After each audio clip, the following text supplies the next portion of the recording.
எல்லாரும் சொல்கிறாங்க 30 செகண்ட்ஸில் வீடியோ போடுன்னு சொல்லிட்டு. ஸோ ஷார்ட்டாக சொல்கிறாங்க. இந்த காக்கா வந்து கரண்ட்டில் ஷாக் அடிச்சு காலும் வாயும் அதுக்கு வந்து இன்ஜுரியாக இருந்ததுங்க. வேறு வழி இல்லாமல் அதால் சாப்பாடு சாப்பிடவும் முடியாது. முக்கியமான விஷயம் அதால் பறக்கவும் முடியாது. ஸோ என்ன பண்ணலான்னு சொல்லிட்டு யோசிச்சு பார்த்துட்டு 3 நாளாக அதுக்கு வந்து சாப்பாடு தண்ணி இந்த ஃபுட்டுலாம் வச்சு பத்திரமா பார்த்துக்கிட்டாங்க. ஆனால் சோகம் என்னென்னா அந்த காக்கா வந்து 3 டேஸ் கழிச்சு செத்து போச்சுங்க. அதுக்கப்புறம் எனக்கு மறக்க முடியாத விஷயம் பார்த்தீங்கன்னா அந்த காக்கா கூட கூட என்கிட்ட பேசிட்டு அதனால எவ்வளோ நன்றி உள்ளதாக இருக்குது பார்த்தீங்களா? ஆமாம் தானே. Very good, super. ஓகேவா? நல்ல காக்கா தானே நீ? நீ நல்ல காக்கா தான். Okay, right. நீ என்ன பண்றதுக்கு நான் என்ன பேசுறதுன்னு தெரியல. உன்கிட்ட என்ன கான்வர்சேஷன் வச்சுக்கிறது தெரியல. இப்ப நான் உன்னை ஓப்பன்ல தானே வச்சிருக்கேன். ஆமா தானே. இப்ப நான் உன்னை வெளியே என்ன தூக்கி போட்டேன்னா நாயோ பூனையோ கடிச்சு தின்றுவான்.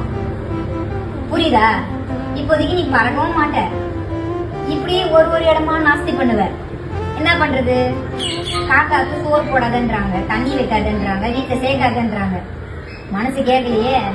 அதுவும் அண்டாம் காக்கா இந்த வச்ச சண்டை தான் வரும்ன்றாங்க. வராதுல்ல வராதுல்ல. கடிப்பே நீ? கடிக்க மாட்டல? நீ பாரு என்ன பாரு, கடிக்க மாட்டல?